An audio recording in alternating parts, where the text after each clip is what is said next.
Tant qu'il y a eu ce moment de bascule dans la jeunesse, on peut se dire qu'on a toujours des raisons d'espérer. Ces institutions, elles sont injustes, antidémocratiques. Une partie de la gauche qui court après la droite et la droite qui court après l'extrême-droite. Et depuis le temps qu'ils courent, ils les ont largement retrouvés. Donc cette audace absolument incroyable de faire un quotidien, en fait, c'est des pieds nickelés. Bonjour Olivier Besancenot. Salut. Tu es membre du Parti anticapitaliste. Aujourd'hui, on est au cinéma des Carmes à Orléans pour la diffusion du film qui s'appelle Rouge, la couleur qui annonce le journal. Tu peux nous parler un peu de la raison de ce film et de quoi il parle ? C'est un film qu'on a fait à l'arrache, au portable, dans les locaux de notre parti, qui sont des locaux qui sont aussi une imprimerie, qui se situe à Montreuil, qui s'appelle Rotographie, et qui a une histoire politique particulière, puisque cette imprimerie, entre autres choses, a hébergé la publication du journal de l'organisation qui précédait le nouveau parti anticapitaliste, qui s'appelait la Ligue communiste révolutionnaire, un journal qui s'appelait Rouge, donc qui a été hebdomadaire, mais qui a été quotidien pendant 3 ans, entre 1976 et 1979, et qui, à ce moment-là, a même tutoyé un peu Libération. Voilà, donc on est revenu sur cette épopée militante en faisant des entretiens avec ceux et celles, avec une partie de ceux et celles qui étaient dans cette aventure. Il fallait vraiment peser sur la politique du pays parce qu'on allait arriver à faire bouger quelque chose. Le mec, il est parti avec des enveloppes sous son costard. On avait peur de rien parce que on était loin de s'imaginer que c'était quand même aussi complexe que ça. Aujourd'hui, on a quand même des médias qui sont à dominante libérale, assez même plutôt réactionnaires. On a une tendance à la droitisation des médias. On a quand même des médias indépendants qui arrivent à se développer en France. Est-ce que c'est aussi une manière de réaffirmer une information engagée en revenant sur l'histoire de la LCR et de ce journal ? Entre autres choses, c'est ça. Ça traite d'une époque politique, l'histoire d'une organisation. La Ligue communiste révolutionnaire, d'une génération, celle d'après 68, qui vit dans un contexte précis où elle pense qu'elle peut faire la révolution, mais qui en même temps évolue avec plein de doutes et plein de questionnements, donc sans sectarisme, et puis qui en effet cherche à faire vivre, a fait vivre un moyen militant d'information indépendant. Donc la permanence au-delà de ce que vous faites et de ce qu'on est nombreux à faire aujourd'hui, c'est-à-dire toutes les innovations pour faire les choses en ligne avec le numérique, la constante, ça fait écho au fait que tu as en effet des médias qui aujourd'hui sont largement sous l'hégémonie des idées racistes, d'extrême droite, et que face à ça, mener des médias indépendants, des alternatives, ça fait partie de la lutte. Ouais. C'est aussi intéressant, c'est de parler de la radicalité, la posture qu'on a politiquement. Vous incarnez à gauche en France, on va dire le NPA de manière la gauche radicale, une boussole politique qu'on peut qualifier à gauche.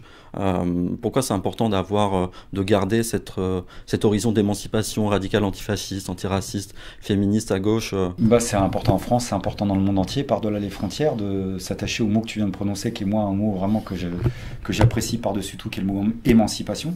Parce que ça résume beaucoup de choses, de la perspective, pas simplement des moyens, de ce pour quoi on se bat. L'émancipation, c'est l'affranchissement collectif, mais c'est aussi l'affranchissement individuel, de pouvoir s'épanouir ici et maintenant, y compris d'ailleurs en agissant dans une société qui nous pousse même à penser finalement qu'on est apte à rien faire, si ce n'est bosser pour ce qu'on nous demande de faire, et pas réfléchir, pas agir, pas contester, pas créer autre chose, et on finit par le croire.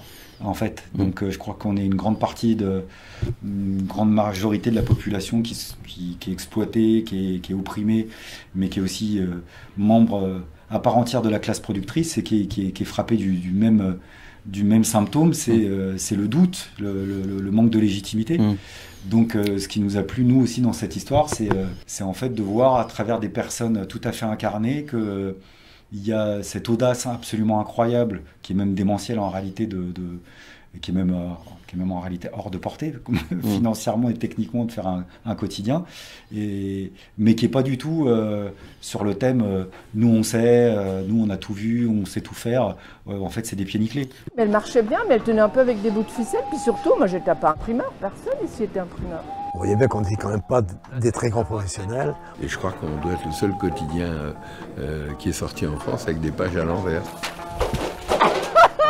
Aujourd'hui, on a quand même un décalage vers la droite dans la société, des idées réactionnaires.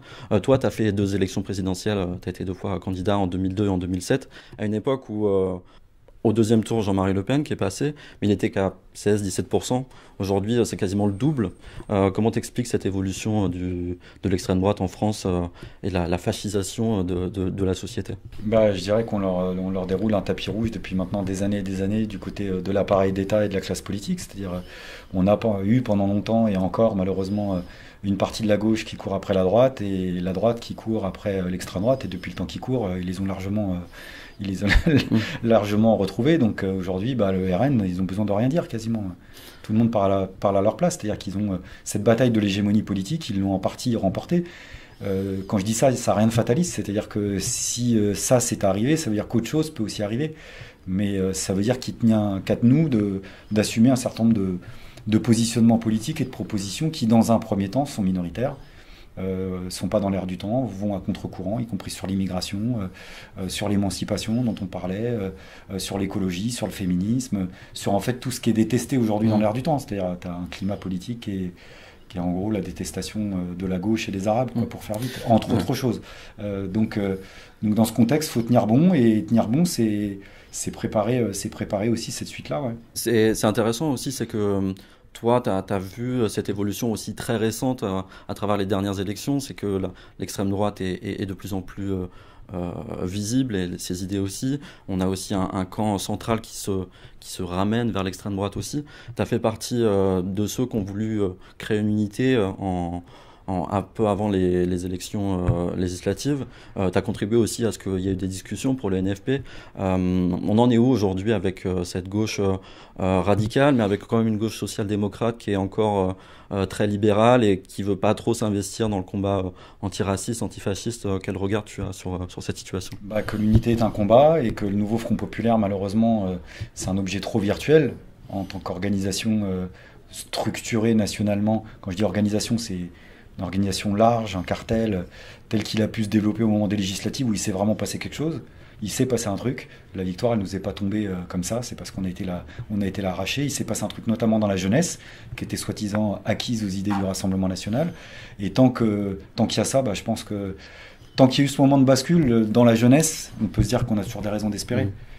Alors que c'est compliqué, que la gauche est pas à la hauteur de ses responsabilités, parce que la force du RN, c'est lié à la faiblesse du mouvement ouvrier, des organisations de gauche, et là on sent que d'un côté il y a ceux qui n'ont pas rompu avec leur orientation qui consiste à accompagner le libéralisme d'une manière ou d'une autre, mais qui vont se taper un vent parce qu'ils n'ont rien du côté de Bayrou.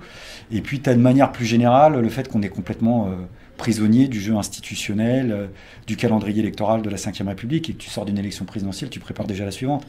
Et malheureusement à gauche, beaucoup pensent à ça, un peu trop. Donc du coup c'est fatigant. C'est-à-dire on pourrait imaginer qu'à un moment les ambitions présidentielles des uns et des autres, on serait capable de les mettre de côté, que franchement ça serait pas si mal. Tu vois, il y a les bonnes résolutions des débuts d'année, j'arrête un mois sans alcool, un mois sans tabac, peut-être qu'on peut faire un mois sans présidentielle à gauche, ça ferait peut-être du bien à tout le monde. Et puis derrière ça, tu as le fait que de toute façon c'est pas à la hauteur de la situation, parce que quand bien même tu auras une dissolution anticipée, quand bien même tu auras une présidentielle anticipée, quand bien même tu ferais tomber le gouvernement, il faudra faire tomber le gouvernement, et bien sûr il faut que Macron dégage, c'est pas le problème, mais quand même tu as fait ça, qu'est-ce qui se passe? Et on voit bien qu'il y a un problème de fond. Ces institutions, elles sont injustes, antidémocratiques, et en plus elles règlent même pas pour les classes dominantes le problème de stabilité qui est leur problème fondamental et qui fait que la Ve République est née. Donc on arrive, je sais pas comment l'expliquer, mais on arrive à un croisement, et il va falloir qu'on se repose des questions. On a un moment de bascule en fait en ce moment. Ouais. Il y a un moment de transition et de bascule, et donc c'est super frustrant. Pour répondre à ta question, parce que les moments de transition c'est long, c'est fastidieux, tu es en suspens la plupart du temps. On est prisonnier aussi du jeu politique institutionnel qui nous. Alors il en faut, je vais pas, voilà, tout ce qui, il y a quand même, je vais pas, comment dire, il y a des parlementaires sincères qui mènent la bataille, qui mouillent le maillot, donc et on a besoin d'eux, y compris dans les mobilisations. Mais le problème, c'est quand tu regardes que ça, en effet, comme tu dis, tu es prisonnier de ça, c'est-à-dire tu te dis ok, en gros tout se passe dans le jeu parlementaire, non. On a quand même dans les milieux locaux, militants, des alliances, on va dire, de gauche, même, qui ne se revendiquent pas du NFP, mais qui se font assez naturellement. À Orléans, pour les municipales 2026, il y a une alliance de gauche qui est en train de se dessiner pour conquérir la mairie, qui est une mairie de droite, qui commence à s'extrême droitiser, avec notre maire qui est qui était souvent chez CNews à une période.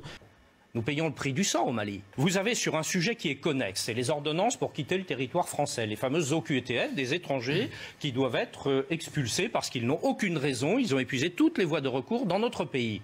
Bien, on a notamment des Maliens. On voit quand même que à l'échelon local, il y a des synergies qui se créent.